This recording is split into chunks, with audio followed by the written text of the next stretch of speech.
ጥልን ውድ ኢትዮ ከረንት የኢትዮ ገጽ ተከታዮችና አድማጮች እንደምን አላችሁ? ለዕለቱ የተመራሩትን አርዕስተ ዜና ወደ እናንተ ይዘን ቀርበናል። በቅድሚያ አርዕስተ ዜናዎቹን ነግራችኋለን። ጋምቤላ ትኩረት ያስፈልገዋል ተባለ። በዛሬው ዕለት በጋምቤላ ከተማ በ02 የሚገኘው ዋና ፖሊስ ኮሚሽን ቢሮ ላይ ድንገት ተኩስ ተከፍቶ አንድ የፖሊስ ኮሚሽን መገደሉ ምንጮች ገልጸዋል። በከተማው ዛሬ ረፋድ ከ5 ሰዓት ጀምሮ እስከ 7 ሰዓት ከባድ የተኩስ ልውውጥ እንደነበር ምንጮች ገልጸው ይህን ተከትሎ ሁኔታው እስኪረጋጋ ከተማው የትራንስፖርት እንቅስቃሴ ተከልክሏል ተብሏል።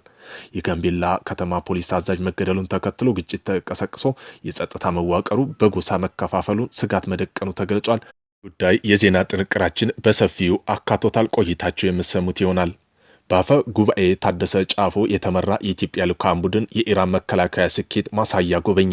በሕዝብ ተወካይ ምክር ቤት አፈ ጉባኤ ታደሰ ጫፎ የተመራ የኢትዮጵያ ልዑካን ቡድን በቴህራን የኢራን የመከላከያ ኢንዱስትሪ ስኬቶች የሚያሳይ ኤግዚቢሽን ጎብኝቷል። በዚህም ጉዳይ ዜና ጥንቅራችን አካተታል። ቆይታቸው የምሰሙት ይሆናል። ተመራማሪዎች ለኩላሊት በሽታ ትክክለኛው መንስኤ አገኘን እያሉ ነው። የኩላሊት በሽታ የሚከሰተው ለምንድን ነው? በቂ ውሃ ባለመጠጣት ብቻ ነው ወይስ በኩላሊት በሽታ ተጽዕኖ የሚያሳድር ሌላ ምክንያት ከጀርባ አለ? ተመራማሪው እንደሚሉ ከሆነ አንድ ልዩ አይነት ስብ በኩላሊት በሽታ ተጽዕኖ አሳድሯል ብለዋል። በዚህም ጉዳይ የዜና ጥንቅራችን በሰፊው አካተናል። ቆይታቸው የምሰሙት ይሆናል።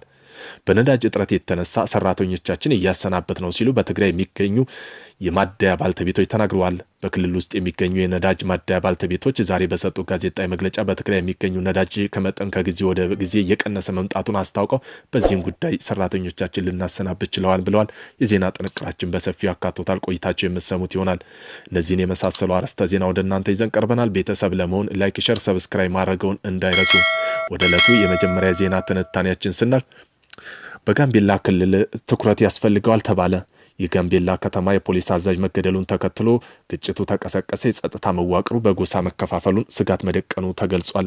በጋምቤላ ከተማ በትናንትናው ዕለት ከፍተኛ የፖሊስ አመራር መገደላቸውን ተከትሎ ግጭት የመቀስቀሱ ስማቸው እንዲጠቀስ ያልፈለጉ የቀድሞ የክልሉ የጸጥታ አመራርና አንድ የክልሉ ባለስልጣን ገልጸዋል። የተቀሰቀሰው ግጭት አሁንም ቀጥሎ እንደሚገኝ የክልሉ የጸጥታ መዋቅር በጎሳ ክፍፍል ምክንያት ሁኔታው መቆጣጠር እንዳልተቻለም ገልጸዋል። ትናንት ማክሰኞ ረፋድ ላይ በጋምቤላ ከተማ ፖሊስ መምሪያ አዛዥ በጥይት ተመተው መገደላቸውን ባለስልጣኑ ተናግረው የክልሉ ባለስልጣን ድርጊቱን ሲያብራሩ ፖሊስ አዛዡ የተገደለው በስራ ቦታ ላይ ነው፣ የተገደሉትም አብረው የሚሰሩ ናቸው። ይህ በጎጥና በዘር ተለይቶ የተፈጸመ በጣም አሳዛኝ ድርጊት ነው ብለዋል። ሌላኛው ስማቸው እንዳይጠቀስ የፈለጉት የጸጥታ አመራር የነበሩ ምንጮች በበኩላቸው አዛዡና ምክትላቸው ከተለያዩ ጎሳዎች በመሆናቸው ግድያው ከአዛዡ ጀርባ በነበረው ሴራ የተፈጸመ እንደሆነ አመላክተዋል። በከተማ የተፈጸመው ቀውስ ዋነኛ ምክንያቱ የጸጥታ መዋቅሩ አባላት በጎሳ ተከፋፍለው ግጭቱ ውስጥ መሳተፋቸው እንደሆነ ሁለቱም ባለስልጣን አረጋግጠው የጸጥታ አመራሩ ፖሊስ ሆነም ነገር ግን አማጽያን ሆነም ታጥቀው የሚዋጉ አባላት አሉ፣ ይህ ደግሞ አይካድም በማለት ገልጸውታል። ታገሰ ጫፎ የተመራው የኢትዮጵያ ልዑካን ቡድን የኢራን መከላከያ ስኬቶች ማሳያ ጎበኘ። የሕዝብ ተወካይ ምክር ቤት አፈ ጉባኤ ታገሰ ጫፎ የተመራ የኢትዮጵያ ልዑካን ቡድን በቴህራን የኢራን መከላከያ ኢንዱስትሪ ስኬት የሚያሳይ ኤግዚቢሽን ጎብኝቷል። ጉብኝቱ በከፍተኛ የኢራን ባለስልጣን ጋር የተደረገው ስብሰባ ተከትሎ የመጣ ሲሆን ልዑክ ቡድኑ ትናንት እሁድ ለኢራን መከላከያ ሚኒስቴር ውስጥ የሚገኘው የሀገሪቱ መከላከያ ኢንዱስትሪ ስኬቶች ላይ ያተኮረ ኤግዚቢሽን ተዘዋውሮ መጎብኘቱን ጠቁመዋል። ኢትዮጵያ ፓርላማ አባላት ወደ ቴህራን የተጓዙት በኢራን ፓርላማ አፈ ጉባኤ መሐመድ ባጋር ጋሊፋም ይፋይ ጉብኝት ግብዣ ነው ተብሏል። በጉብኝቱ ወቅት ልዑካን ቡድኑ በኢራን የመከላከያ ዘርፍ ስኬት የቅርብ ጊዜ እድገቶች ማብራሪያ የቀረበለት ሲሆን በኢራን ባለሙያዎች ኢንዱስትሪ የተመረቱ የተለያዩ ወታደራዊ መሳሪያዎችን ተመላክቷል። በጉብኝት ላይ ከተገኙት ባለስልጣን መካከል የፍትህ ስርዓት ኃላፊ ጎላም ሆሴን ሆሲኒ ኤጀንና ፕሬዝዳንት መሱድ ፔጂኪያና የውጭ ጉዳይ ሚኒስተር አባስ አራግቺ ይገኙበታል ሲል የኢራን መርሃን የዜና ወኪል ዘግቦታል። በነዳጅ እጥረት ሳቢያ የተነሳ ሰራተኞቻችን እያሰናበት ነው ሲል የትግራይ ክልል የሚገኙ ማደያ ባለቤቶች ተናግረዋል። በክልል ውስጥ የሚገኙ የነዳጅ ማደያ ባለቤቶች ዛሬ በሰጡ ጋዜጣዊ መግለጫ ወደ ትግራይ የሚገኘው ነዳጅ መጠን ከጊዜ ወደ ጊዜ እየቀነሰ መምጣቱን አስታውቀዋል። በትግራይ የሚገኙ የተባበሩት ነዳጅ ማደያ ስራ አስኪያጅ የሆኑት አቶ አትክልቲ ኃይሉና የቶታል ነዳጅ ማደያ ስራ አስኪያጅ አቶ ኪሮስ አባይ በሰጡ መግለጫ የክልሉ ወርሃዊ ነዳጅ በጀት 15 ሚሊዮን ሊትር መሆኑን ገልጸው አሁን ግን እየገባ ያለው 1 ሚሊዮን ሊትር በታች መሆኑን አስረድተዋል። የፕሪቶሪያው ስምምነት ከተፈረመ በኋላ የነዳጅ አቅርቦት መሻሻል አሳይቶ እንደነበር አውስተው ነገር ግን 2017 መጠኑ እየቀነሰ መሄዱና አሁን 2018 ደግሞ የከፋይ ደረጃ ላይ መድረሱን ገልጸዋል። ችግሩ እንዲፈታ የሚመለከታቸው አካላት ጥያቄ ቢያቀርቡም አጥጋቢ መልስ ሊያገኙ አለመቻላቸውን አስታውቀዋል። የተባበሩት ማደያ ስራ አስኪያጅ አታክልቲ ሲናገሩ በተፈጠረው ውጥረት የተነሳ ከመስከረም ወር አንስቶ ደሞዝ መክፈል አቅቶናል።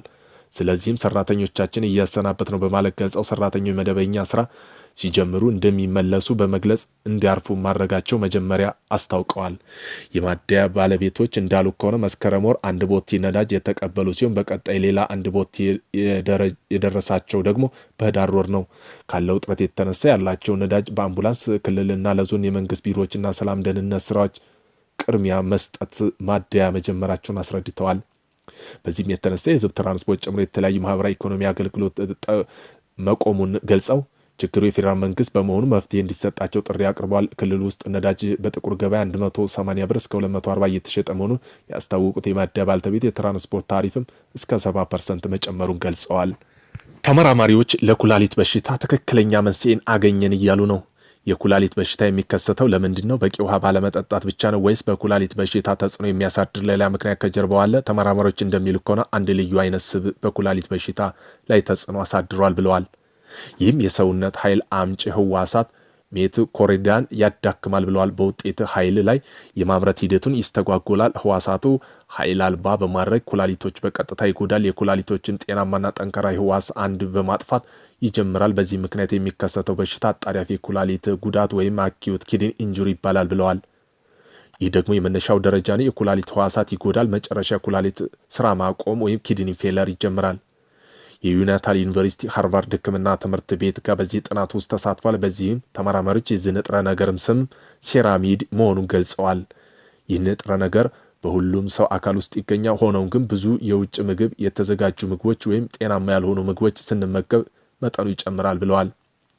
ይህ ሴራሚድ በብዛት ከደም ጋር ሲዋሃድ ሜቶኮንድሪያን ያጠቃል። ሜቶኮንድሪያን ደግሞ የሰውነታችን ኃይል አምጪ ህዋሳት ናቸው። እዚያም ለህዋሳት ኃይል ኤቲፒ ወይም ይፈጥራልን። በተጨማሪም ህዋሳትን በመውሰድና ሞት ካልሲየም በማከማቸት ምልክቶች መለዋወጥ ረገድ ትልቅ ሚና ይጫወታል ብለዋል።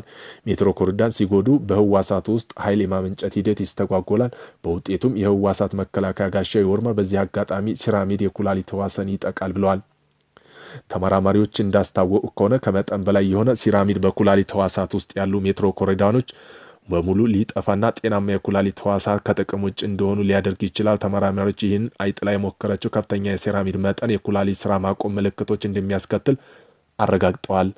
የሴራሚድ መጠን መቀነስ ደግሞ የኩላሊት ስራ ቀስ በቀስ ይመልሳል።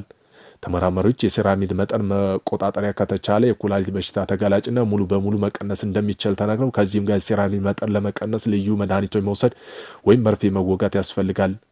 ተመራማሪዎች ሴራሚድ እንዴት መቆጣጠር እንደሚቻል ለማወቅ እየሞከሩ ነው። እንደውም በሰዎች ላይ እየሞከሩ ነው። ተመራማሪዎች ሴራሚድ መቆጣጠር ህክምና ምን ያህል ውጤታማ እንደሆነ እየሞከሩ ነው። በዚህ ህክምና ውስጥ የገቡት ሰዎች ሁሉ የኩላሊት በሽታ ከእነሱ የተወገደ እንደሆነ ገልጸው ህክምና በኋላ ታካሚው አካል ላይ አንዳንድ ለውጦች ታይቷል። የተጎዱ ኩላሊት ህዋሳት ተስተካክለዋል።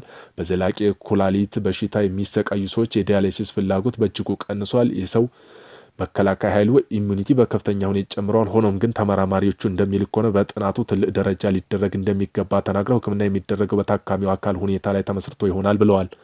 በሁሉም ሰው ላይ ተመሳሳይ ውጤታማ ውጤት ከሰጠ የኩላሊት በሽታ ለመፈወስ ህክምና ተግባራዊ እንደሚሆን ተመራማሪዎቹ ገልጸዋል።